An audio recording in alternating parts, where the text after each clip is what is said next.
Welcome to Adventures in Solitaire. Today we'll be discussing organizing and customizing our solo role-playing campaigns. So today I wanted to talk a little bit about organizing and customizing your solo role-playing campaign. So why organize? As we play our games, we kind of need to store them. Storing them in our core books or maybe our source books, or say or a spiral notebook.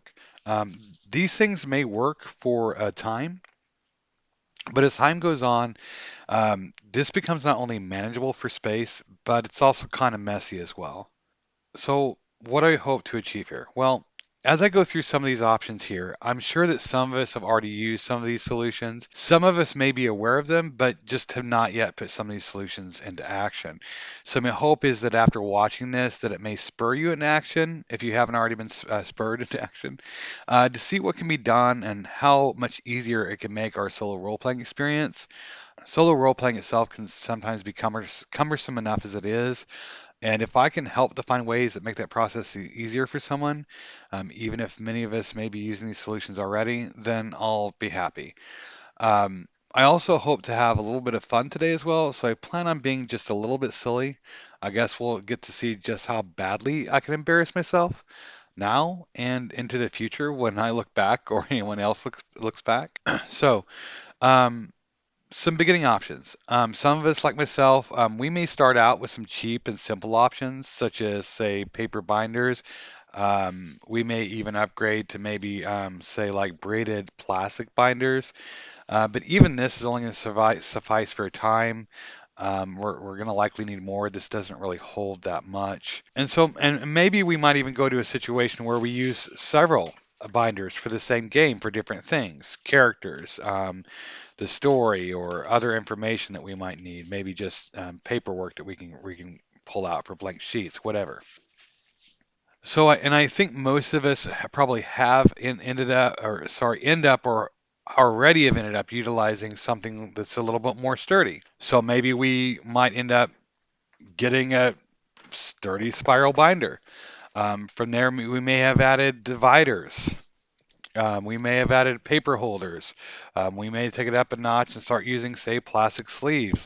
We might even start laminating or using pouches for commonly used tools, such as maybe our favorite pencils, ink pens, dice, etc. So where does this leave us? Well, at this point, we're now at a place where we can be highly organized. Resuming our sessions can be done within minutes or even seconds, depending on our memory of where we left off. We can quickly get to the resources we need when we need them. We know where they are. So we might say mission accomplished. All is well in our private solo role-playing world. But I would like to make a further argument. I would like to make an argument for immersion and theme. So what do I mean by this? I don't think anyone, or at the very least many at all, would say, I want less immersion. I want less theme in my games. I don't want something else to help draw me into my escape to this world that I'm experiencing. At least this is something I have not witnessed or seen. I haven't seen anybody make that suggestion. I certainly haven't. And this is the place I was when I started getting together my latest binder for solo role playing. I had a new role playing system that I had ordered months ago, and I wanted to get my binder set up. But when I looked at my binders from the past, they were just papers, sleeves, colors, tabs. Nothing particularly inviting at all. But hey, it was organized and it was easy to use, right? So I thought, what can I do to make it more attractive, more thematic? And I realized that I wanted more immersion when I opened it up, or maybe even before I opened it up. So enter my new theme spiral binder.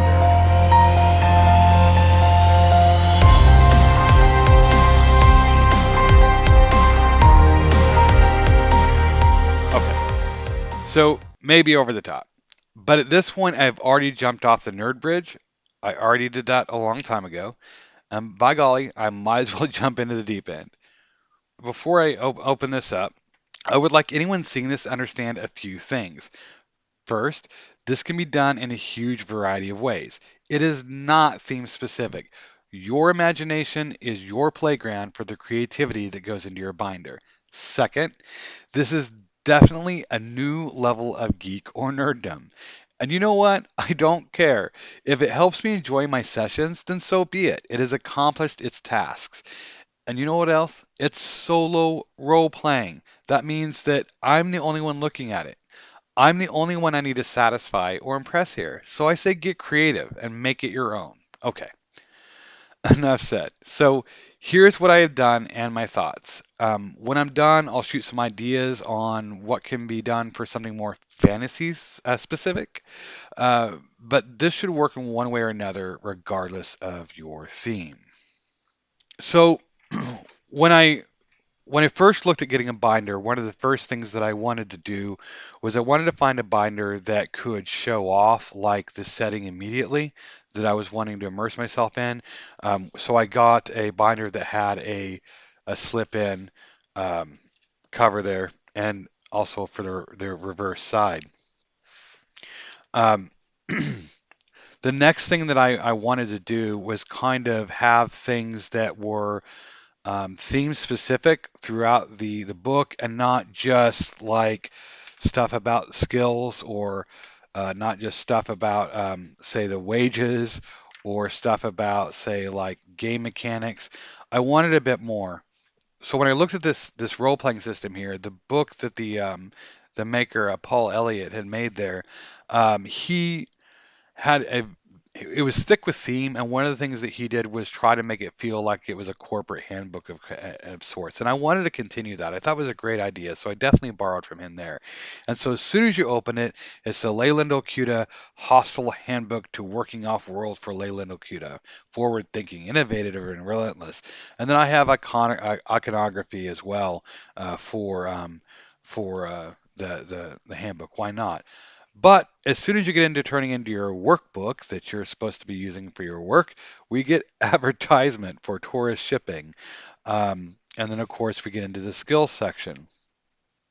And I move past the wages, and here's more advertisements. I get into mechanics, so maybe I go to the roster. I go to, and then I can go here to my character sheet. And then we get to ships, which has a lot of or like more advertisements, more thematic stuff to kind of keep me in universe, and information that I need to know specific to each ship.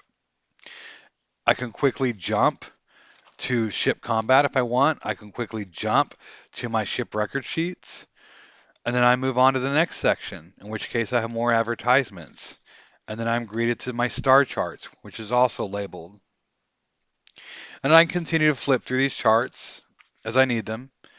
And I'm greeted with, at the very end, another uh, more advertisements, right?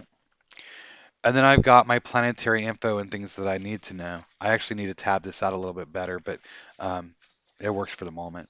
And then I've got some more information about planetary or certain specific planets, list of different things that can happen.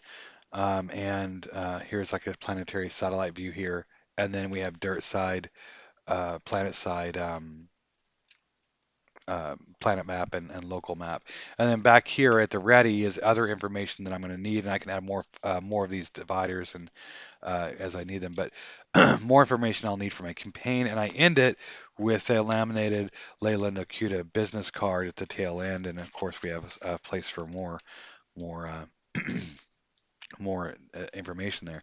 So basically my intent was is that as I'm going through this, I'm kind of being forced to feel it, but on the other hand, one of the things that I quickly ran into was that it was cumbersome, which is not good because I don't want something to be a barrier to me enjoying it. So I went ahead and I made sure that I could quickly finger slip to any area that I needed to go to. Between them being color coded and between them having their the names on it, I could quickly do so. I can get to my character sheet that I know is here. I can slip a label in there if I wanted to, though I don't need it. I can quickly get to my ships, planetary information, and then other info as well, just on the fly. So it achieves both tasks for me. And I think for myself anyway, this is a little off center. I probably ought to find some way to paste that in there so it doesn't move around. But for my liking, I mean, it does what it needs to do. It feels thematic, and it's I like it, and that's all that's important. I imagine there's a lot of people look at this and think, "Yeah, this is new." No, I'll theme it, but not that way. But for me, for now, this works, and I'm happy with it. And it'll be an ever evolving, changing process. This is something I imagine I'll take from, add to, find things that feel more thematic, and I'll continue working with it and crafting it as I go. So, what about other themes and options? Um, if you're going fantasy, there's options for leather-bound binders or notebooks. You can use themed themed note paper, fantasy-style grid paper. You can even do isometric grid paper. You can use images for landscapes, ruins, citadels, castles, and keeps long forgotten. You can use themed dice and pins and put that in, say, in a pin pouch. I need to get a pouch in that for some of the stuff I want to use for this. So I can imagine a situation where you have a faux leather binder with slightly yellow pages and earthen color dividers. As I turn these pages, I'm greeted with well-traveled images of places I want to explore, lands yet unseen, with a worn faux leather notebook ready to have its paper extracted and entered into the binder to help tell the story of my travels through the fantasy world that continues to grow with each playthrough. So, some quick closing thoughts. I know this may seem like a lot for something so simple, but I think that anything we can do to help draw us into huge open worlds and adventures is worthwhile. I hope I've inspired, or at the very least, helped to trigger some ideas on what you can do to help further your solo role playing experience. Maybe you've already got there. Maybe you're well ahead of me and have some things that you could offer me for suggestions. I would love that.